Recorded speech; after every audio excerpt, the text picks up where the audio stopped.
प्रिय विद्यार्थियों, शिक्षक साथियों, सादर नमस्कार। आप सबका स्वागत है मेरे YouTube चैनल अपना इकोनॉमिक्स में।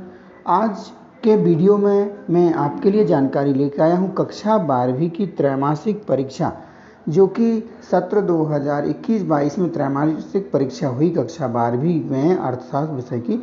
उसका जो हल है, यानी वस्तुनिष्ठ प्रश्न हैं, जो बहुविकल्प वाले प्रश्न हैं, इनके हल लेके आया हूँ। तो आइए शुरुआत करते हैं।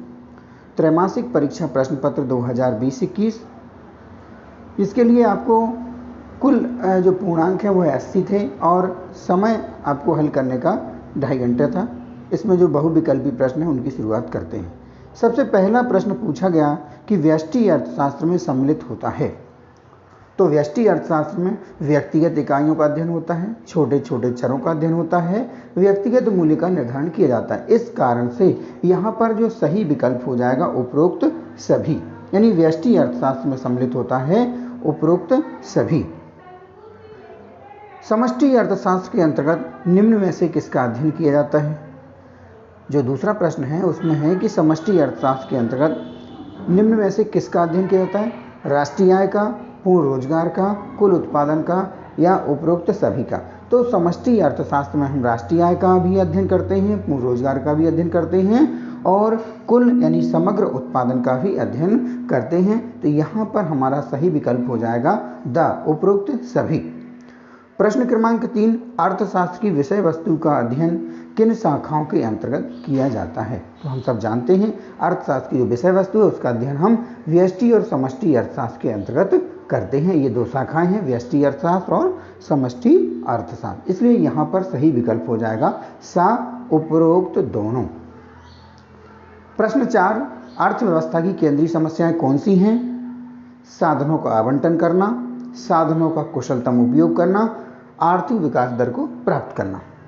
तो यह सभी किसी भी अर्थव्यवस्था की केंद्रीय समस्याओं में आती हैं। इसलिए यहाँ पर जो सही विकल्प हो जाएगा उपरोक्त सभी। प्रश्न 5, अर्थव्यवस्था को वर्गीकृत किया जा सकता है। तो अर्थव्यवस्था को हम जानते हैं पूंजीवादी अर्थव्यवस्था भी है, समाजवादी रूप में भी और मिश्रित रूप में यानी मिश्रित अर्थव्यवस्था के रूप में भी हम वर्गीकृत कर सकते हैं। इस यहाँ पर सही विकल्प हो जाएगा द उपरोक्त सभी। प्रश्न क्रमांक 6, निम्न में से किस अर्थव्यवस्था में निजी क्षेत्र एवं सार्वजनिक क्षेत्र का अस्तित्व पाया जाता है? तो निजी और सार्वजनिक क्षेत्र का सह अस्तित्व जो पाया जाता है वह मिश्रित अर्थव्यवस्था के अंतर्गत पाया जाता है। प्रश्न 7वां है, एक समाजवादी अर्थव्यवस्था का उद्देश्य होता है। तो समाजवादी अर्थव्यवस्था का मुख्य उद्देश्य होता है जनता का अधिकतम कल्याण, यानी कि अधिकतम लोक कल्याण। प्रश्न 8वां है, किस अर्थव्यवस्था में कीमत तंत्र या कीमत यंत्र के आधार पर निर्णय लिया जाता है? तो हम जानते हैं कि पूंजीवादी अर्थव्यवस्था में कीमत तंत्र के आधार पर निर्णय लिया जाता है। उपभोक्ता व्यवहार का अध्ययन किया जाता है। उपभोक्ता व्यवहार का अध्ययन हम करते हैं व्यष्टि अर्थशास्त्र में। यहाँ पर सही विकल्प हो जाएगा अव्यष्टि अर्थशास्त्र में। प्रश्न 10वां है, जब कुल उपयोगिता अधिकतम होती है तब सीमांत उपयोगिता रिक्त स्थान होती है। तो यहाँ पर सही विकल्प है शून्य, यानी कि जब कुल उपयोगिता अधिकतम होगी, यानी जब सबसे अधिक होगी कुल उपयोगिता, तब सीमांत उपयोगिता कैसी होगी? शून्य होती है। अगला प्रश्न है, उपयोगिता का संबंध होता है। तो उपयोगिता का संबंध होता है मानव आवश्यकता की पूर्ति से, यानी जो उपयोगिता है वह मानव की आवश्यकता की पूर्ति से संबंधित है। प्रश्न 12वां है, किसी वस्तु की मानवीय आवश्यकता की पूर्ति की क्षमता को कहते हैं। तो किसी वस्तु की मानवीय आवश्यकता की पूर्ति की क्षमता को उपयोगिता कहते हैं। प्रश्न 13वां है, एक वस्तु की सभी इकाइयों से प्राप्त होने वाली उपयोगिता के योग को हम क्या कहते हैं? तो इस योग को कहते हैं कुल उपयोगिता।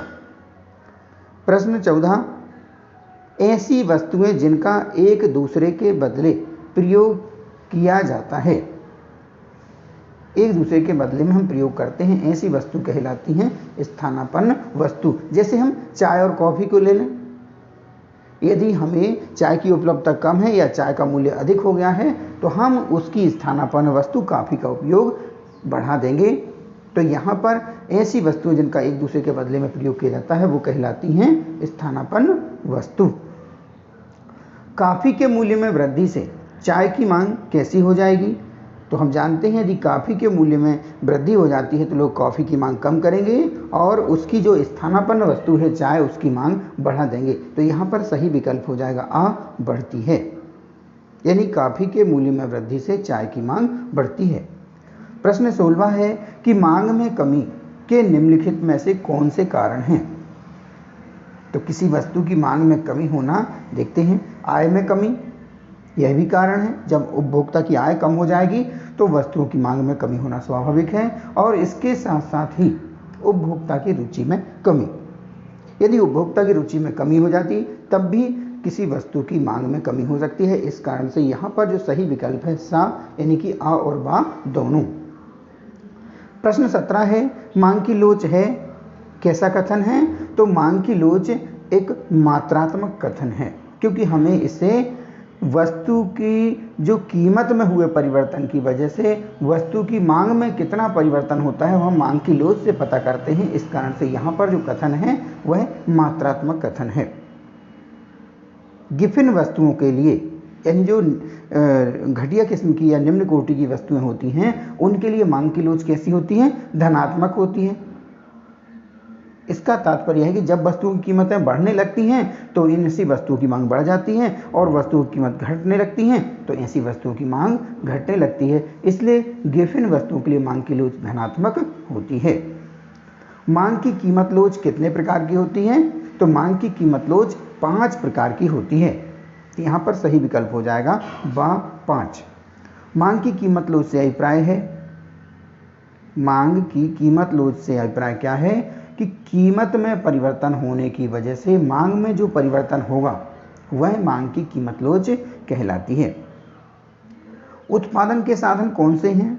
विकल्प है भूमि, श्रम, पूंजी और उपरोक्त सभी। तो हम जानते हैं कि उत्पादन की ये सभी साधन हैं, इसलिए यहाँ पर सही विकल्प हो जाएगा उपरोक्त सभी। प्रश्न 22 है वह कौन सा समय है जिससे उत्पादन के सभी साधन परिवर्तित किए जा सकते हैं? यानी वह कौन सा समय है जिसमें हम उत्पादन के सभी साधनों में परिवर्तन कर सकते हैं? तो वह दीर्घकाल होता है, क्योंकि हम अल्पकाल में उत्पादन के कुछ ही साधनों में परिवर्तन कर सकते हैं। यहाँ पर जब दीर्घकाल की अवधि है तो हम उत्पादन के सभी साधनों में परिवर्तन कर सकते हैं। प्रश्न 23 है उत्पादन का सक्रिय साधन है। तो उत्पादन का जो सक्रिय साधन है वह श्रम है। बाकी पूंजी क्या है? उत्पादन का एक निष्क्रिय साधन है। यदि आपने इस चैनल को अभी तक सब्सक्राइब नहीं किया है तो आपसे निवेदन है कि आप इसे सब्सक्राइब कर लें, क्योंकि मैं आपको कक्षा 11वीं 12वीं अर्थशास्त्र के शिक्षण के संबंध में वीडियो बनाने का प्रयास करता रहता हूं और उनको अपने चैनल पर अपलोड करता रहता हूं। अगला प्रश्न है निम्न में से कौन सा स्थिर लागत नहीं है? कौन सी लागत स्थिर लागत नहीं है? तो कच्चे माल की लागत जो होती है वह परिवर्तनशील लागत होती है, स्थिर लागत नहीं होती। जबकि बीमे की प्रीमियम, ब्याज का भरना या फैक्ट्री का किराया ये स्थिर लागत के अंतर्गत आते हैं। यहाँ पर सही विकल्प हो जाएगा सा, कच्चे माल की लागत। प्रश्न 25वां है उत्पादन बंद कर देने पर निम्नलिखित में से कौन सा प्रभाव पड़ता है? तो यदि किसी फर्म के द्वारा उत्पादन बंद कर दिया जाता है तो परिवर्तनशील लागतें शून्य हो जाती हैं, क्योंकि जब उत्पादन नहीं किया जा रहा होता है, उत्पादन बंद हो जाता है तो जो परिवर्तनशील लागतें होती हैं वे बंद हो जाती हैं, शून्य हो जाती हैं। औसत लागत वक्र का आकार कैसा होता है? तो औसत लागत वक्र का आकार अंग्रेजी के यू आकार के जैसा होता है। संतुलन कीमत के निर्धारक घटक कौन से हैं? तो वस्तु की मांग और वस्तु की पूर्ति से ही किसी वस्तु की कीमत का निर्धारण होता है, इसलिए यहाँ पर विकल्प सही हो जाएगा सा, यानी कि आ और बा दोनों, वस्तु की मांग और वस्तु की पूर्ति। अगला प्रश्न है बाजार मूल्य पाया जाता है। तो बाजार मूल्य पाया जाता है अति अल्पकाल बाजार में। यहाँ पर सही विकल्प है आ, अति अल्पकाल बाजार में। प्रश्न 29वां है पूर्ण प्रतियोगिता में किसी वस्तु का मूल्य निर्धारित होता है मूल भाव के द्वारा, उत्पादन लागत से या मांग एवं पूर्ति के द्वारा। तो पूर्ण प्रतियोगिता में किसी भी वस्तु का मूल्य निर्धारण होता है किसी वस्तु की मांग और पूर्ति के द्वारा, इसलिए सही विकल्प हो जाएगा सा, मांग एवं पूर्ति के द्वारा। प्रश्न 30वां है, अति अल्पकाल में पूर्ति होगी। तो अति अल्पकाल में पूर्ति होती है पूर्णतः बेलौजदार, क्योंकि हम अति अल्पकाल में पूर्ति में कोई परिवर्तन नहीं कर सकते हैं। प्रश्न 31वां है, सरकार द्वारा उच्चतम निर्धारित कीमत तय की जाती है आवश्यक वस्तुओं पर, यह बाजार कीमत से कम होती है वस्तुओं को सामान्य लोगों की पहुंच में लाने हेतु। यहाँ पर जो सही विकल्प ये सभी हैं, इस कारण से हमारा दा विकल्प सही रहेगा, उपरोक्त सभी। यानी सरकार के द्वारा जो उच्चतम जो कीमत निर्धारित कर दी जाती तय कर दी जाती है वह आवश्यक वस्तुओं पर भी के लिए भी, आवश्यक वस्तुएं जो सामान्य जन के लिए उपलब्ध हो जाएं उसके लिए, वस्तुओं को सामान्य लोगों की पहुंच में लाने के लिए, और कीमत बाजार से इनकी कीमत थोड़ी कम तय की जाती है, इसलिए यहाँ पर सही विकल्प हो जाएगा उपरोक्त सभी। अंतिम प्रश्न जो 32वां प्रश्न है कि कृषि वस्तुओं के लिए कीमत निम्न सीमा या निम्नतम सीमा को कहते हैं। कृषि वस्तुओं के लिए कीमत निम्नतम सीमा को कहते हैं न्यूनतम समर्थन मूल्य। जैसे हम देखते हैं कभी धान, सरकार के द्वारा धान का या गेहूं का न्यूनतम समर्थन मूल्य तय कर दिया जाता है, तो यह कृषि वस्तुओं के लिए कीमत निम्नतम सीमा को कहते हैं। जो कीमत की निम्नतम सीमा है वह है न्यूनतम समर्थन मूल्य।